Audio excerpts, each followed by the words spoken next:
So I'm Rachel, Associate Director at Manolete, and Ali Tabari is a barrister at St Philip's Chambers in Birmingham who specialises in insolvency. And you're also a mediator as well, aren't you? Yes. Absolutely, yes. Yeah. So I'll keep an eye out on the pinging of people coming in. I am Ali's lackey for the day, doing the slides. There'll be a bit of a quiz witty moment every couple of minutes. Shall I move to the first slide? First slide, please, Rachel. Thank you. First slide. Oh, well, I would if I could work out how to do it. There we go. Blank screen. There we go. Smashing. Right. Well, thank you very much for joining us, and thanks to Manolete for inviting me to speak. I promise this isn't going to be some kind of greatest hits compilation here. Perhaps it's a bit closer to a confessional. Lessons learned from the hard experience of basically getting things wrong and then eventually learning to do them better. And these days, I've been at it for 18, 19 years. When I've done something well, it's generally because I've done it badly previously and have learned the lessons and still got the scars. You've been promised in the blurb for this talk a story about me losing to a litigant in person with a rug on his head. Don't worry, you will get that story a bit later on. What we're also not going to do is a list of tall tales and name dropping, humble bragging about work I've been involved in and so on, or disparate stories of the type best reserved for a retirement party. What this is a talk between the two of us, which we're trying to give us our opinions on what helps us as a profession to do litigation a bit better. Now, what qualifies me to give that lofty opinion, I'm not quite sure, but we're here now, so let's go with it. It's not going to exceed the hour, and that's not the strange little world of council time estimates. We will try and keep it as engaging and snappy as possible. So you might be wondering, what is this first slide all about? In my view, courtroom litigation is a game of 1%. It's just little margins here and there, because by the time you get to trial, you're not talking about a case where the merits take it so far in one direction or another. You're in that grey zone of 40 to 60% prospect. So every little win matters. And so to that end, it seems to me not too different from that famous Al Pacino speech in Any Given Sunday. I don't know, some of you may have seen it before. His American football team is getting absolutely battered at half time. And he goes in and gives the mother of all speeches where he says this, and I've made it a bit more audience friendly. Says life's a game of inches, and the inches that we need are everywhere around us. They're in every break of the game, every minute and every second. And on this team, we fight for that inch. We tear ourselves and everyone else to pieces for that inch. We claw with our fingernails for that inch, because we know when we add up all of those inches, that's going to make the difference between winning and losing, between living and dying. Thankfully, insolvency litigation is not that deep and not that dramatic.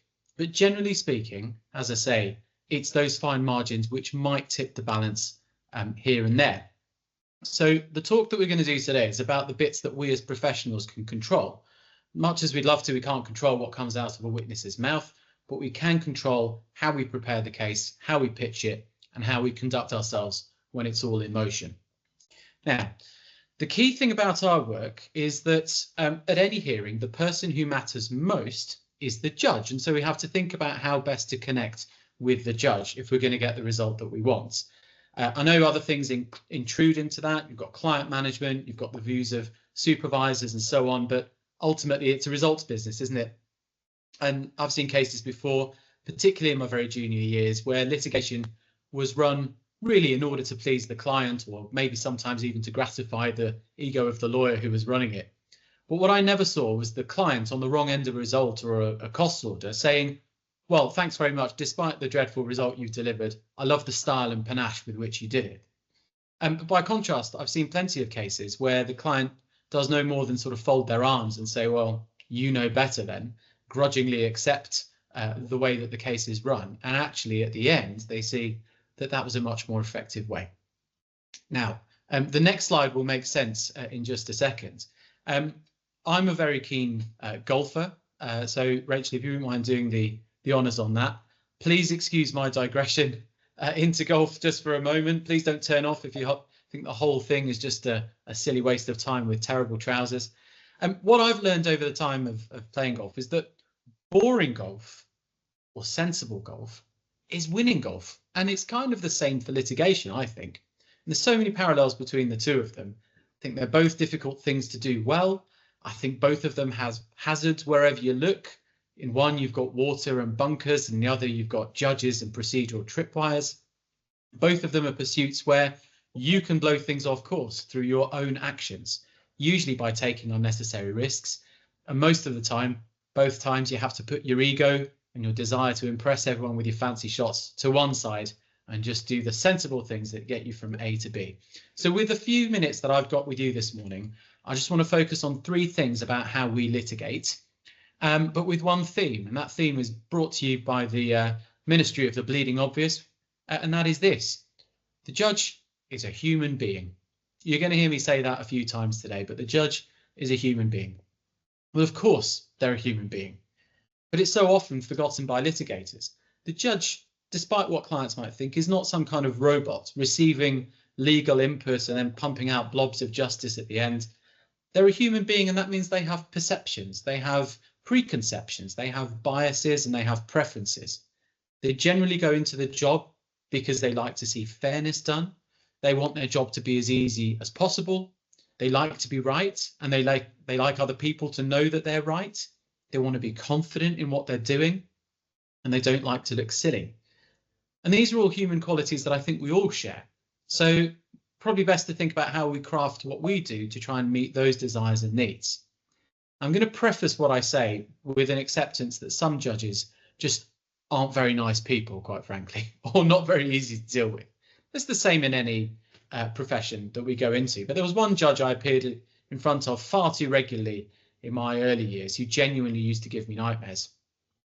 Quite frankly, my view was he was a nasty piece of work. And his approach to the power dynamics of who's the judge and who's the people trying to please the judge was probably best demonstrated in a couple of hearings I had in front of him in the space of a fortnight. The first one was a trial. My opponent and I went into the courtroom, robed, ready to go, and the judge came in and just blithely said, "Look, we don't need robes in this courtroom. I'm more interested in what you're saying than how you're dressed. Let's just crack on with it." Excellent. A couple of weeks later, another trial, and my poor opponent, who seems to have just about got on the train from London with 10 seconds to spare, had accidentally forgotten his robes. So he told the clerk, and the clerk came out with a message from the judge saying that it's very important that all counsel robe at all times because these are serious matters. So we get into the hearing. My opponent grovels and begs to no avail, and the judge started the trial anyway. And he's told that poor barrister that he could come back in once he was properly dressed. And what it meant was that he had to go into Birmingham City Centre, ring up a friend that he was at law school with, borrow some robes, and come back halfway through the trial. Well, what kind of person does that? You know, the power dynamics are sometimes pretty skewed. And just while we're on the topic of dress in court and how important sometimes it can be, my pupillage was in criminal work. And in my second six, I was in a dank Crown Court somewhere in East London, and a fellow rookie was trying to make submissions to a very experienced circuit judge who kept saying to him in his very bluff old way, "I can't hear you, I can't hear you." Now, this poor pupil talked and then started sort of yelling louder at the judge, and the judge kept saying the same thing over and over again until finally he realized that this poor junior had no idea what he's talking about. And he said to him, "I can't hear you because you're not properly dressed. You don't show a wide belly to a judge." What on earth is he talking about? A wide belly? And so one of the more experienced members of the bar had to come over and whisper to this young man that he wasn't wearing a waistcoat or a double-breasted suit jacket, and that counts as showing a wide belly to a judge. So the judge sent him out, stuck him on the back of the list, and this junior had to go and borrow a waistcoat from somebody in the roving room. The judge didn't seem to mind when he came back in that this waistcoat was about 4 sizes too big for him. And it just made me think, you've got someone in prison, serious charge, serious hearing, and all we're worried about is whether or not this person's wearing a waistcoat. So, okay, some judges are plain nasty and uncontrollable and a bit strange, but thankfully those days are disappearing. And thankfully, both of those judges have now long since retired. But if we assume that we're talking about normal judges, we should probably go on to our first point, Rachel, please, which is Wait, there we go. All killer, no filler. All killer, no filler. Or if you put it a different way, pick your best points and only your best points and just run with those. Now, one of the best, you're thinking, why have we got some cake there? One of the best advocacy tips I ever got in my junior days was to imagine advocacy like a bake-off. And your job is to persuade the judge that you have the most fantastic, delicious chocolate cake going. They should have your cake rather than your opponent's because yours is far superior. So there we are. Good looking piece of cake there, nicely presented. Now the tip was, if you really wanted to jazz up that cake, make it even more tempting, would you be tempted to decorate it with little pellets of rabbit poo, for example? Maybe a few lumps of soil, stick those on the side, maybe put some rubble on top. You think, well, of course not. Why would you do that? But they all kind of look the same, don't they? They're all brown, black. They all look like they might be small enough to belong on a cake. Well, you wouldn't do that because nobody would eat your cake. However good the actual cake is, however delicious it is, they can't trust the bits that are alongside it. So how can they be sure of what's actually in it? And in a lot of ways, it's like running arguments in front of a judge. They need to know that what you're saying is premium quality all the way through and that they can trust what's being said and what's offered to them. Because we go back to that point, the judge is a human being. They don't want to do something dangerous. They don't want to do something risky.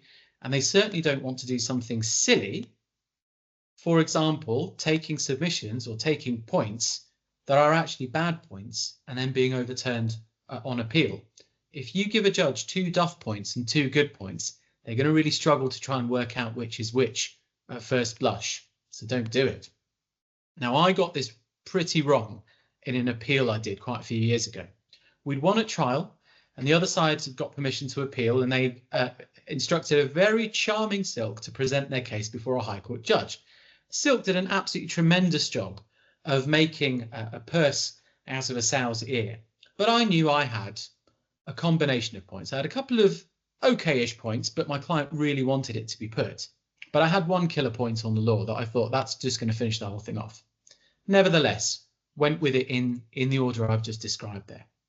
And so the judge battled me on those first 2 points, the okay-ish ones, for 2 hours. And she seemed pretty unimpressed by the whole thing. So I thought, right, now's the time to pull out the ace of spades from up my sleeve, stick it down on the table. So she spent 10 minutes poking and prodding around that point, looking at it from every angle, giving it a solid test, and then realised that it was pretty unbeatable. And then she said to me, well, that point there doesn't depend on your first 2 points being right, does it? I said, no, my lady, it does not. She said, so if you win on that point, your whole appeal is over, isn't it? You've succeeded. Feeling very smug with myself? Yes, my lady, that's right. Thought about it for a couple of seconds and said, is there any reason why you didn't just start and end with that point and save us all half a day in court? And suddenly all the smugness drains from me and I'm thinking, well, ooh, crikey, why did I do that? And she was right.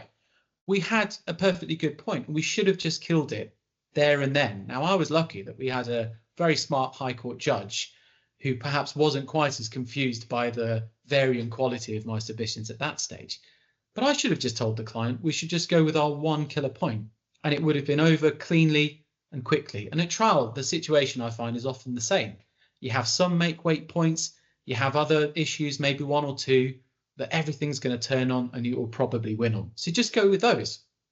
Because if you do, judges are just going to hear you being right most of the time, rather than trying to sift through that murky morass of what they can accept from you and why not. And as I say, judges don't want to look silly. They don't want to accept bad points that are going to be overturned later. I think even just by making the judge think about whether to trust what you say is to reduce your prospects of success. Now, let's be real, sometimes you don't have a good case at all and you have to make the best of it. But I'm talking about scenarios where you do have a good point. So don't sully it with bad ones. I'm also aware that when you're at pre-action, sometimes you want to position yourself for a negotiation. Sometimes you've got to put some bad points in just so you can concede them later on. But what I'm talking about is once all of that has gone and you're realistically going to be ending up in front of a judge, which requires, I think, a wholly different set of behaviours. And if you've run with points that you realise you're not going to get home on at trial, dump them long before the hearing, because if you concede it on the morning of the hearing or sort of buried deep in trial skeleton argument, it rather looks like you haven't thought of it before, and that's also not a great first impression to give a trial judge.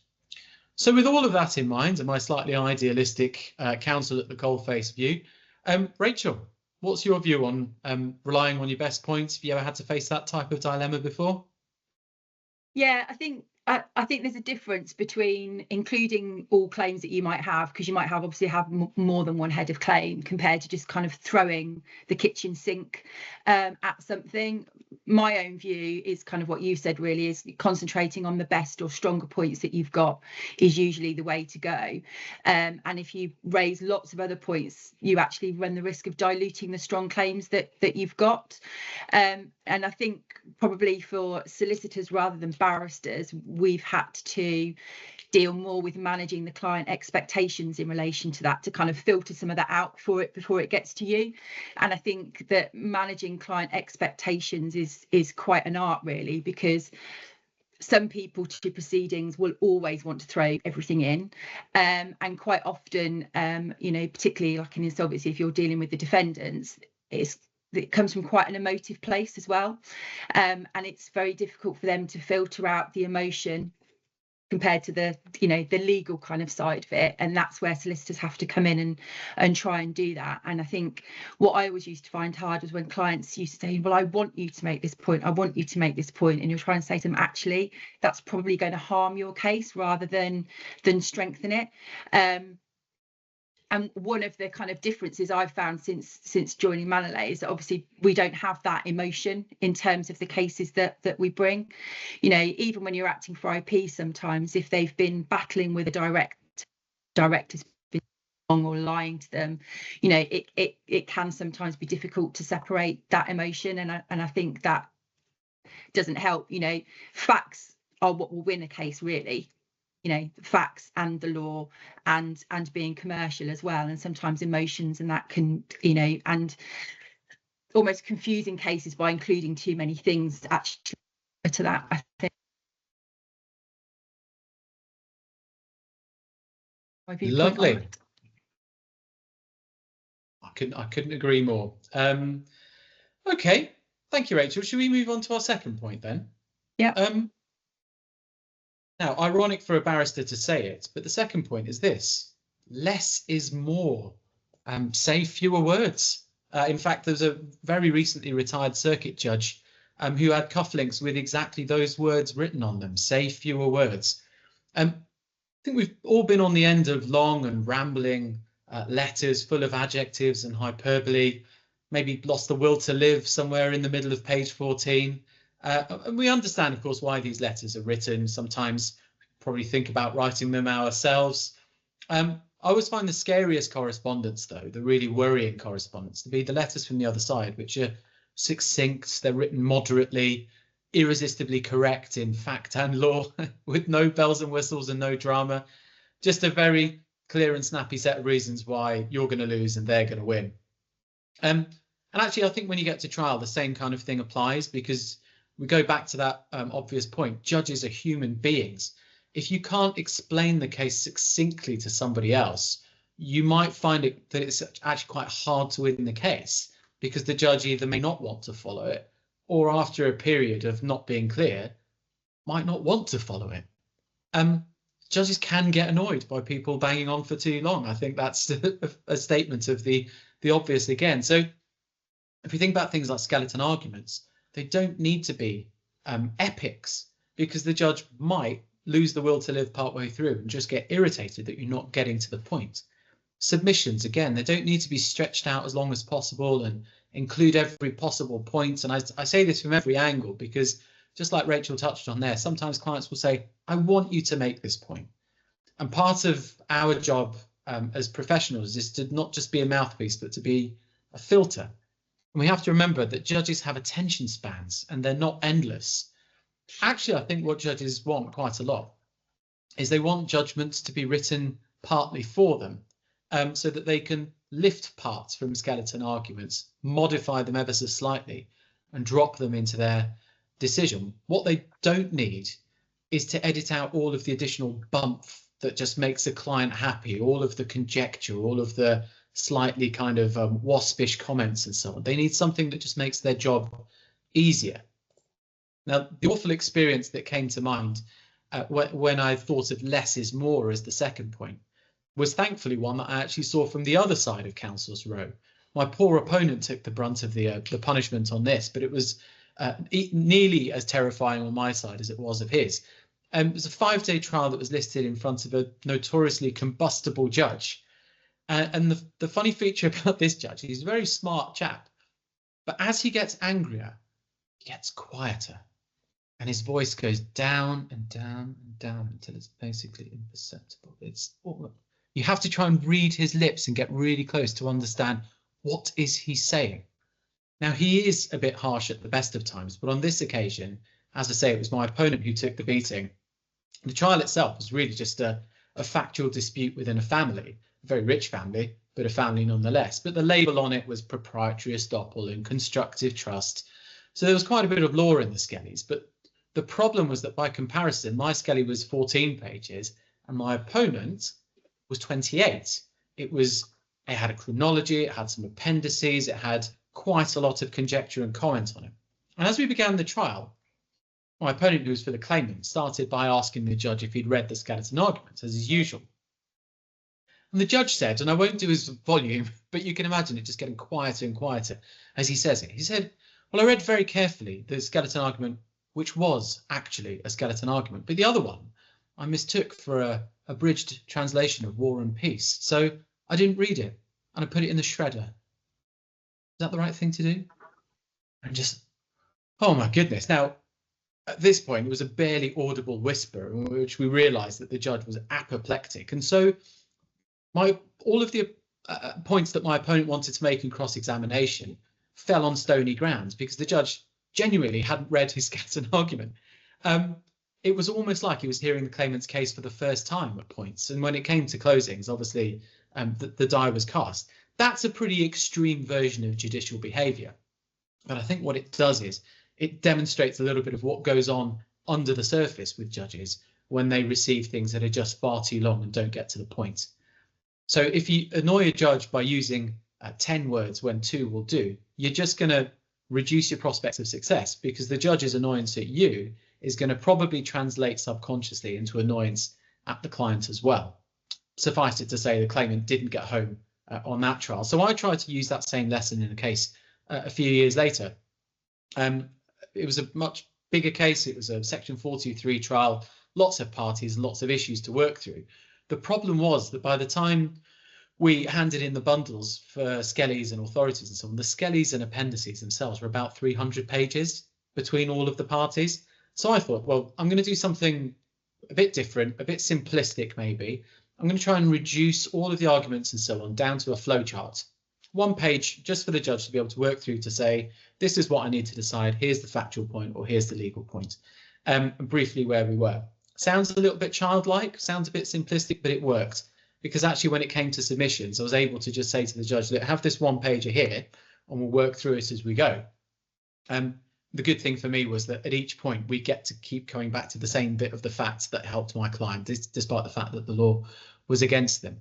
Now, look, that's not going to work every time. I'm not suggesting that you dumb down your arguments. I'm not suggesting you draw pretty pictures for a judge who might prefer different ways of receiving the information. But hopefully what it shows is that there's different ways of communicating with judges. There's different ways of getting complex ideas across. And there's ways of doing it where you're trying to cater for the fact that the judge is a human. They like their job to be made easier and they don't want to be bored. Now, having said all of that, I don't get to write really long pre-action letters, which are designed for a different purpose. Rachel, what do you think about the point about less is more? Is there a point where you disagree with that? I think it's kind of, yeah, to probably approach it from a slightly different angle. I think if you're talking about letter before action, then you've obviously got to have everything in there.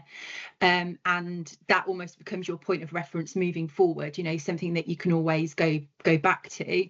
I think lengthy correspondence does have its place at times. Sometimes you can't avoid it, you know, particularly in complicated matters. So I don't think it necessarily matters at what stage you might need lengthy correspondence, but actually how you deal with that lengthy correspondence. So I was always taught kind of, you know, how do you eat an elephant? Well, you don't eat an elephant in one go, you eat an elephant in bite-sized chunks. So in terms of lengthy correspondence, I think it's really helpful if you break it down into those bite-sized chunks, you know, just simple things, paragraph numbering, headings, subheadings, which have the effect of kind of easily separating out all the different issues. So you might have one section for, you know, your transaction at an undervalue element, one section for your preference element, for example. And then if you've got paragraph numberings and subheadings, you can refer back to specific paragraphs elsewhere in the letter as well. I think that makes it easier for both the writer and the recipient to absorb. And then if you have a summary paragraph at the end of lengthy correspondence as well, that's really helpful.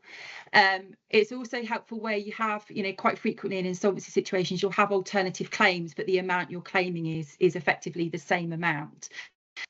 I think, and actually saying, you know, we will give credit for double counting, you know, where there's been a double claim really helps, particularly I think for that first letter, where quite often it will be going to somebody who isn't really going to understand a lot of what's actually kind of, you know, in the correspondence. But I think sometimes correspondence becomes lengthy for no real reason, saying that the lawyers are just batting backwards and forwards the same points again and again and again.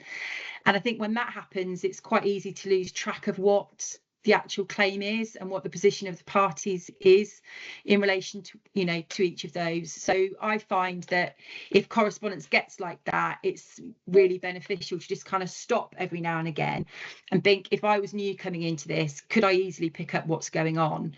And then sometimes I'll just kind of sit and draw everything back together in one document so that you've again got that one point of reference with all the heads of claim, what all the different arguments are. And often when you do that, then you can condense everything right down again, which kind of enables all of the parties to, you know, to refocus. And I think what you were saying in terms of whether anything kind of worries you about the other side, obviously if they've got a robust defence that's based on good facts and law, is always something that's going to worry you. But apart from that, there probably isn't really anything. And actually things that make me feel more confident about my case are quite often things that the other side intend to have the opposite effect. So I tend to find with overly aggressive correspondence, I get it was a thing, you know, back in the day, kind of 20-25 years ago, and we've all come across kind of, you know, keyboard warriors. But I think in this day and age, overly aggressive correspondence, there's just no need for it. I don't think it gets you anywhere. I think you can be firm in your position without being horrible. And if correspondence is overly aggressive now, I kind of sit back and go, why is it aggressive? Are you trying to hide the fact that actually there isn't much substance in your response? Just kind of, you know, trying to create kind of fear where actually there isn't any need to do it. And then the flip side to that is if you have got a party that's overly aggressive, all that does is make the prospect of settlement discussions even harder. And in today's world, all parties are supposed to try and, you know, see if a matter's capable of resolution, and being overly aggressive, I think, just is a blocker to that. I think correspondence that continually includes threats in it that don't get followed through, again, they might be written in a way that, you know, well, the other side are going to be scared, so they're going to do something. But if you don't follow through on threats, what's the point in making them? It just makes the other side realise that actually you're weak. You know, my supervisor used to say, never ever threaten anything in a letter that you aren't prepared, you know, to carry out. Don't say, you know, we will do this if there's a risk that you might not. You know, you change it to say we will advise our client to, or we will consider with our client. And then the one thing that really almost kind of makes me laugh now is where you receive correspondence where the other side say, you know, we're amazed you've made this point, we're really surprised, we're astounded, we can't believe you've raised this. Normally people put that in because they're trying to make the other side look stupid. You know, how would you ever think that's an argument capable of being run? But I was always taught that you don't ever let the other side think that they've caught you off guard. And actually in litigation, what you should be doing is you raise your point. You've already anticipated what the other side are going to come back with, and you've got your response to that ready. Because particularly in insolvency, you can fall into the trap of, you might defend a TUV claim, but you walk straight into a preference claim as a consequence of doing that. So you've always got to be thinking that kind of one or two steps ahead.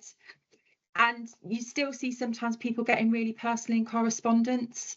Again, all correspondence could end up before a judge, who, again, in this day and age, it's, you know, those days of the personal insults are kind of gone. I don't think that's going to win, you know, any favours with judges. They don't want to see people, you know, descending into personal insults. It just detracts from the facts and the law, and it's the facts and the law that are going to win, you know, that are going to win your case.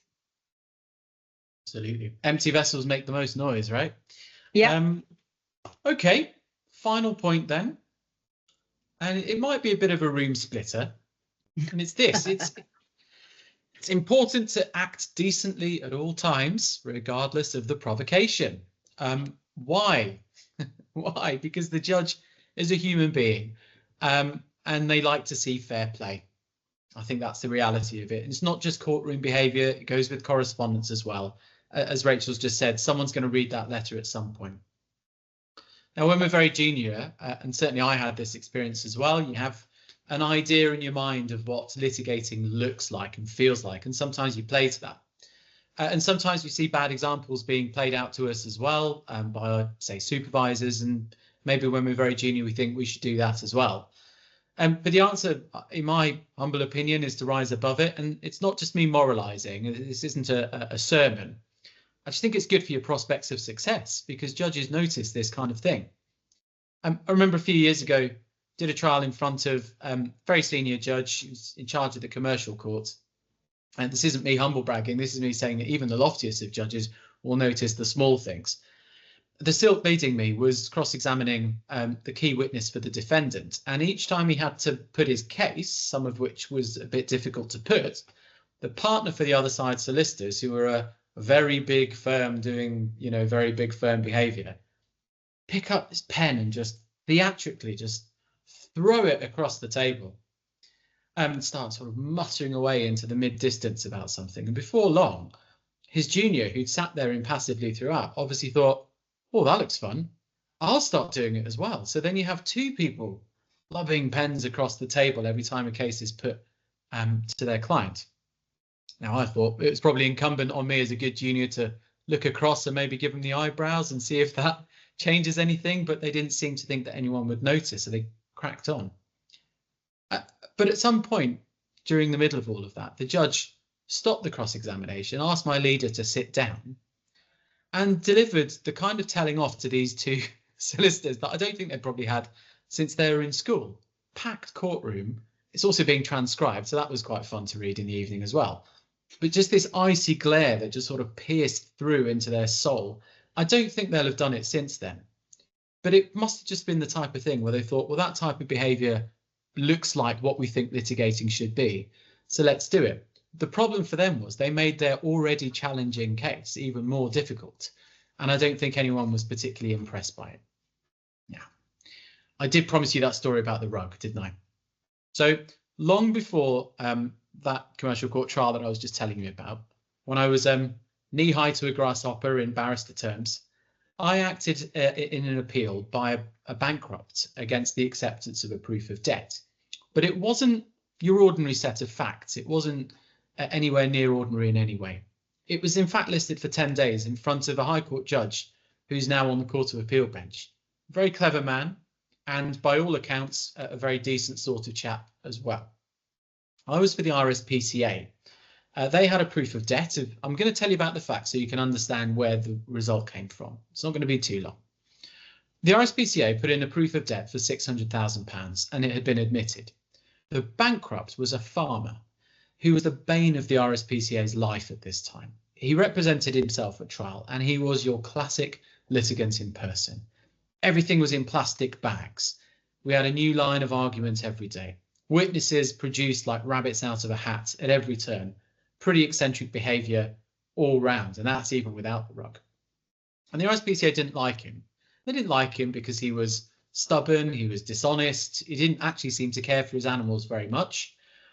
And what had happened in this case was that the farmer had gone to prison. And he'd gone to prison. While he was there, his cows had broken out of his field. They'd gone on the rampage, so much so that it was actually the lead story in ITV's Central News one night back in 2006. So the RSPCA intervened. They went onto his land. They got his consent over the phone to look after his cows while he was there. And these cows, I'm afraid, were in a terrible state. And so what it meant was the RSPCA had to keep these cows in what could only really be described as a cow hotel down the road, really someone else's farm. £4 per cow per night. So the farmer emerged from prison later on, but he couldn't have his cows back because, I didn't know this either, cows need passports. Ever since the BSE crisis in the mid-90s, DEFRA requires cows to have passports. But this farmer, being the kind of guy that he was, either couldn't or wouldn't cooperate with DEFRA to get them.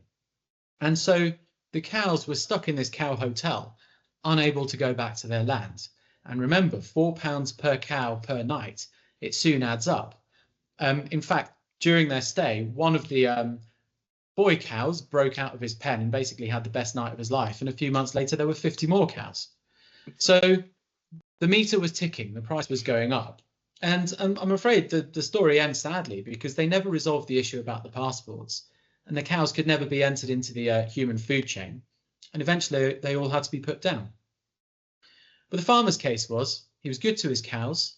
The RSPCA should have just ignored the DEFRA rules on passports and just given the cows back to him.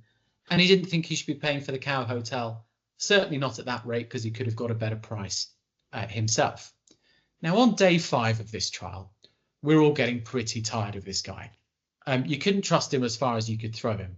Every other day, as I say, he pulled out a new stack of documents, miraculously recovered phone with text messages, with the RSPCA back at the time. At one point, Gerald from the village is dragged in as a witness to tell us how good, he used to treat his cows and all this kind of stuff.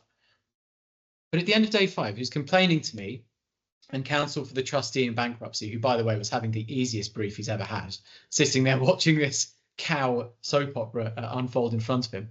The farmer says he doesn't think that the judge was listening to him because we had wigs and gowns on and he didn't. Now, as far as we were concerned, this is just one more complaint to add to the pile from this guy. So we didn't take it terribly seriously. He asked to borrow our wigs and gowns. We declined. He didn't seem like the kind of person who obviously prioritised his personal hygiene. I thought, I don't really want you wearing my wig. And the judge heard the same complaint from him, and he reassured him that whatever he's wearing or not wearing, he's going to be listened to. So we go away for the weekend thinking nothing more of it. We come back on the Monday morning and we saw a sight that I don't think I'm going to see again in my career. Farmer standing imperiously against the lectern on Council's Row with a sheepskin rug on his head, ready to address the judge. That type of rug that you probably find in front of a fireplace somewhere. Huge thing. He looked like a sort of long bottom wig, like a Court of Appeal judge. He looked hilarious. He looked completely crackers. And of course, we just died of laughter. There was just no hiding it. It was hilarious. And by the time the afternoon session had begun, our courtroom had random unscheduled visits from ushers in other courtrooms, one of our clerks from chambers, anyone else who'd heard about this guy with a rug on his head in the 6th floor. But the one person who dealt with all of this as if it wasn't happening at all was the judge. See, for the rest of us, it was comedy gold. And I think it showed in the way that we behaved, because we really, unfortunately, pushed this guy around for a few days, as by now he was just an absolute joke. And worse still, this farmer's ego wouldn't allow him to just drop the rug act. So for the rest of the trial, manfully, he kept this thing on, as embarrassing as he was. But the judge stayed completely poker-faced about the whole thing, and I think he could probably see what was happening. And so where does this story end? Well, it ends badly for me and the RSPCA. You see, we get to closing submissions, we've finished the evidence, and the kind of exchange which continues to haunt me and probably will until I retire. Just before we finished up on day 8, evidence is done, and the judge suggested that we do submissions on day 10, use the next day for preparation. And he said to me, would it be okay if he emailed me just a couple of questions that you'd like me to address him on? No problem, I thought. We've hammered this guy at trial. The judge is just going to hand me some nails to just knock into this bloke's legal coffin, and there we are. What turned up in my inbox the next morning can only really be described as the kind of exam situation you find yourself in those nightmares where you haven't got any trousers on. A fully cited mountain of 14 questions on a word which simply hadn't come up at any point during the trial, but was hidden deep, deep, deep in the pleadings from a long time ago, buried forevermore. And that word was this: bailment. Bailment, come on, the common law concept drawn from Norman times that determines whether you're holding an object for money or for free. Now, day 10 for the farmer was pretty easy. Day 10 for me was the seventh circle of hell. I'd been awake for about 22 hours straight, pulling together a supplemental skeleton argument, dealing with each of the judge's very knotty points. I had 3 hours on my feet on the final day, having the most grueling viva you could possibly imagine. Judge pulling me this way and that. At one point, hypothesizing about me looking after his cat whilst he was on holiday. And at this point, I actually thought I was hallucinating from lack of sleep. But we emerged from court after 12 rounds with basically legal Mike Tyson. And I still thought, there's no way that we haven't won that. There's no way. But the reserved judgment dropped 3 months later. Because it was long, I did what everyone else does and just go straight to the end and see what the outcome is. And it read this: the trustee's decision to admit a proof of debt from the RSPCA should therefore be reversed. Oh, you ever had that feeling where your stomach just drops right through you and through the floor as well? So I've spent the many years since then trying to work out what on earth happened there. And my strong view now is, I think the judge saw this imbalance of power that was massive as between this litigant in person and us.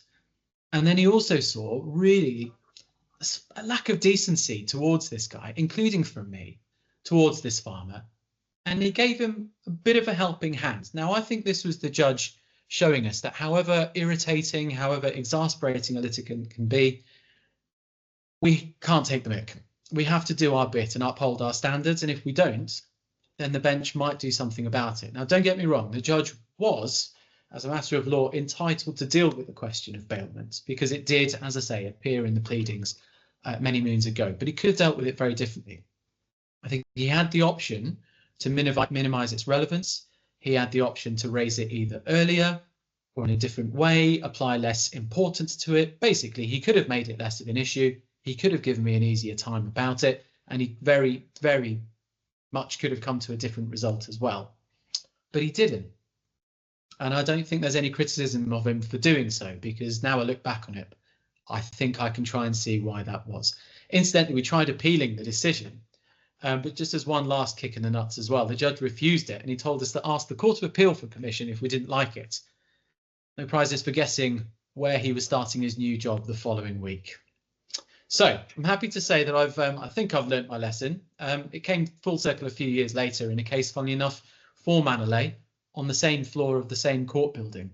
We had some more completely dishonest and relentless and exasperating litigant in person opponents, but this time we all decided we were going to grit our teeth into dust, bite our tongues, and continue to just be respectful and polite at every turn, kill them with kindness. And they did try every trick in the book.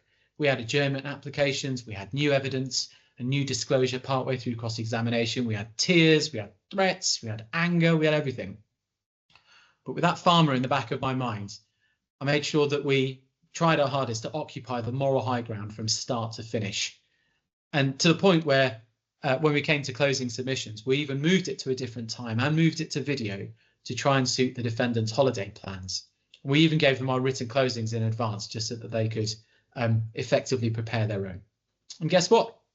The result was very different this time. The judge, again, had the choice of going one way or another, but I think the judge on that occasion saw how we behaved and gave us a great result, even when he had the opportunity to do otherwise. We couldn't have ever been accused of not playing fair.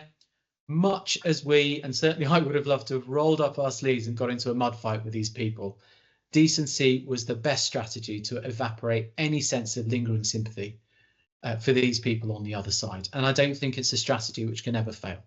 Look, we'll all have our times where our client wants us to punch back harder, and sometimes we want to as well. But we go back to the key theme of this talk. The judge is a human being. And I think of it like this: who doesn't love an underdog? And you might have been staring at the world's most famous golfer there and thinking, what the heck has he got to do with anything? Who doesn't like to see harsh people brought down a peg or two? So we'll all remember that dreadful Trump and Zelensky meeting back in February in the White House. Did anyone sit there and think that that was fair behaviour from Trump and JD Vance? I mean, it was effective because it beat Zelensky down. It made him sort of slightly scurry away with his tail between his legs. But fair is not a word that you could use to describe it. Now, imagine you're the judge and you're now not just watching the discussion, but you can decide the outcome of what happens there. You decide who's right and wrong. Who do you instinctively jump in to defend in that picture there under the number 3? The bully or the underdog? You might actually think, logically speaking, JD Vance has a perfectly good argument to make about European defence strategy. But despite the fact that he might seem to be right, do you want him to be right? Do you want to make that decision? So next time you think about going for the throat in litigation or asking counsel to be ultra aggressive with a witness, think about JD Vance, think about the farmer with the rug on his head. However ridiculous he was, however exasperating he was, the judge was still able to step in and give him a hand because the judge is a human being and they like to see fair play. I think if you act decently at all times, you're going to find it very hard to go wrong. Rachel, any thoughts on any of that? Is there an appropriate time to just be mean? Well, I had an awful experience when I was a newly qualified solicitor, which always sticks in my mind. So it was a mortgage repossession case. Mortgage company's instruction was to obtain possession, not entertain any approaches from the other side. When I rocked up at court, the debtor introduced herself to me, and she was about 8 months pregnant. And she brought her 3-year-old child to court as well because she said she didn't have any childcare. Asked if there was any agreement that could be reached. So I contacted my client and asked if they would agree to a suspended possession order, and pointed out that I thought the court would have sympathy with the debtor given, her situation. The view of the client was that given that the debtor was heavily pregnant, she was less likely to be able to make any payments than she was before, and so wanted to crack on with the possession order. Needless to say, the court wasn't overly impressed with me or my client, and obviously came down in favour of, a very, very heavily pregnant woman who would have been arguably out on the streets, at the same time as giving birth. And that's one that's always stuck with me because, like you say, that is an underdog, and who isn't going to want to, just from even if you part the law to one side, from a human decency perspective, you're going to try and help somebody in that, in that situation, I think, more than try not to help them. But a case that really will stay with me forever, and some people on this might have heard me talk about this before, but was more not necessarily my conduct, but was just the conduct overall, and kind of the way the profession sometimes deals with things. So I was acting for an individual who'd been bankrupt for over 3 years. They had applied for their own bankruptcy about 2 o'clock in the morning one day. Once they were contacted by the official receiver, their argument was they realised what they'd done and they'd never meant to do this. And so they made an application really quickly to annul the bankruptcy on the grounds that the order shouldn't have been made, as they didn't have capacity to make the application due to mental health and other illness reasons. And we've all had cases where, mental health is raised as a, as a way of sometimes trying to stall things. But what happened in this case was, despite the fact that an annulment application had been made, it was passed out to a private trustee. It was a very difficult case for them to deal with. The bankrupt, their actions were very erratic. There were times when they could come across as really lucid. There were times when you just thought, oh my God, what the hell's going on? And of course, what that did was just incur time and costs for everybody involved.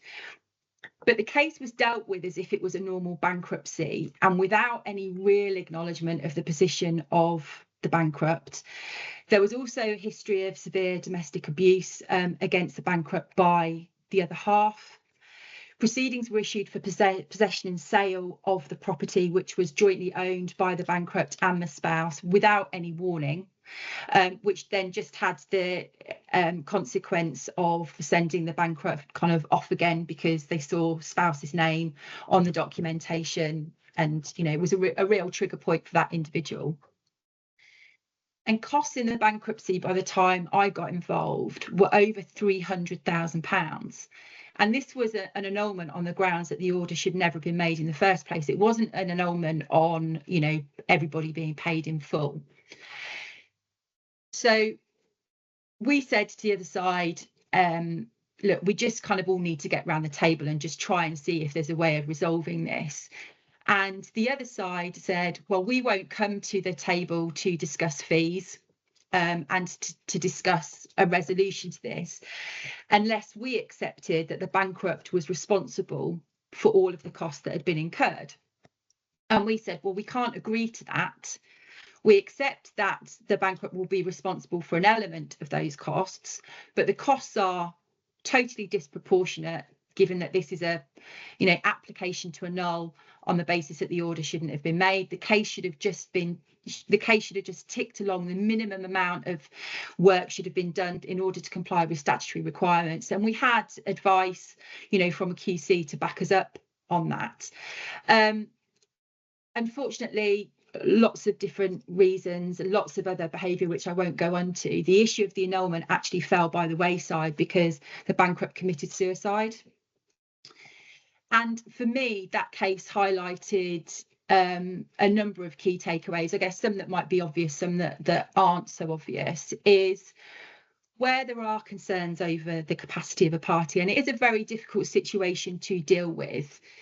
You need to do everything you can to address the issue of capacity. Don't make the issue of capacity a hurdle to get over it. Make it a problem that everybody needs to work together to try and resolve, because it's in everybody's interest to get that resolved. If an individual doesn't have capacity, let's get them the help, whether that be a litigation friend, whatever it is, so that actually the case can be progressed, for the benefit of everybody.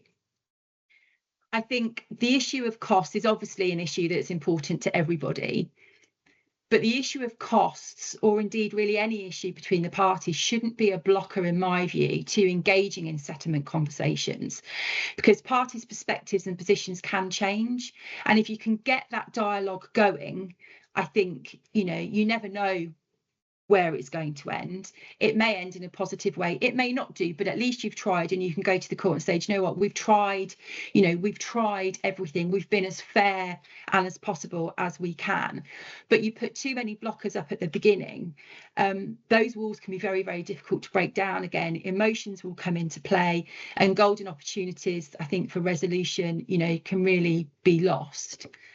And I think as a profession, I think we need training. I think there needs to be more awareness on how to deal with parties with illnesses, whether that be mental health or otherwise. What do you do if you're a solicitor acting and the other side says, we've got mental health issues? What evidence is it appropriate to ask for? At what point do you have to say, actually, there isn't enough evidence, we need to carry on regardless? And how do we do that in a way which is fair and reasonable?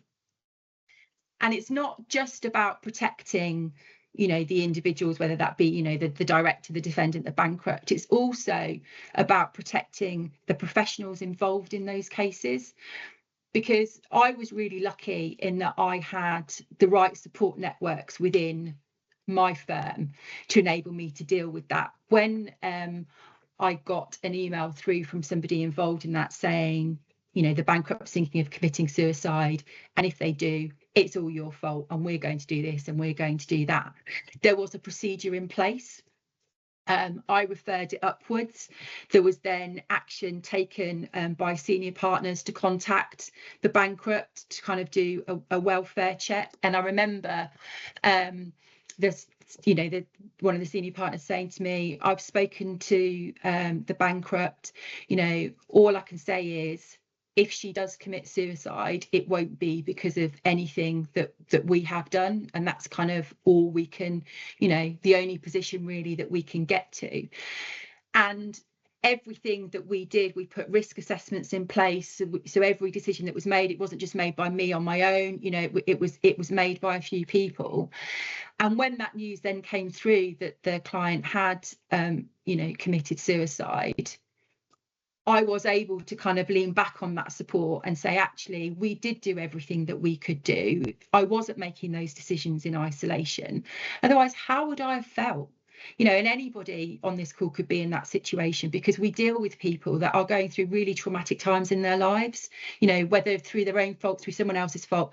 It doesn't really matter. It can still be incredibly traumatic. And, the professionals dealing with that need that support and training to deal with that as well. And I'm not sure necessarily that that's always available. And it's a really difficult kind of path for anybody to kind of navigate. We're not mental health professionals at the end. So there I think Rachel, I was just going to say, I think it's one of those things, isn't it, that the acting decently part is it kind of runs both ways, doesn't it? It's how you behave externally, but also what the ramifications are of it if you don't. Yes. Yeah. We'll quite often say, oh, well, at least we're doctors, if we get something wrong, nobody's going to die. It's kind of, but actually, and I think it's just something that actually as a profession we need to be aware of. I think it's something that actually we always think about the targets, and we don't actually think about the impact on the professionals that are dealing with it as well. And it they can be difficult cases to deal with. So I think I learned a lot from that case. All of it positive in a way, obviously, apart from the outcome, because as you say, it then impacts on how you deal with other cases like that, moving forward, and you take those learning points into all other kinds of situations. But I think, my overriding thing out of all of that is you can be firm, but you can be fair. And fairness actually sometimes involves thinking outside the box a little bit. And if you can progress your case easier by getting the person on the other side some help, or at least pointing them in that direction, well, at that point, then you've done all you can do, haven't you? You can go to the court with clean hands, and clean hands probably now has a much wider interpretation than maybe, historically it has, because so many more issues come into play now that just wouldn't have come into play before, because they weren't talked about, they weren't acknowledged. Absolutely. Well, thank you, Rachel, and thank you to all of you online as well. I think that's it from us, and we're sticking to our 1 hour time limit that we said we would. I hope this has all been a little entertaining, a little useful, not at all defamatory, and gives you a bit of food for thought in the future. I'm going to put my email address in the chat box if anyone wants to get in touch about anything. I hope for David Kay's sake that he agrees that we have eventually got on with it. But you can put any questions that you have in the chat box now, or you can enjoy the rest of your morning. Another thing for me to say, we'll be running these webinars relatively frequently, probably every couple of months or so. If there is a particular topic that anybody would like us to cover, then please just let me know. I'll drop my email in the chat box as well, and we can get that organised for you. Okay, thanks for tuning in.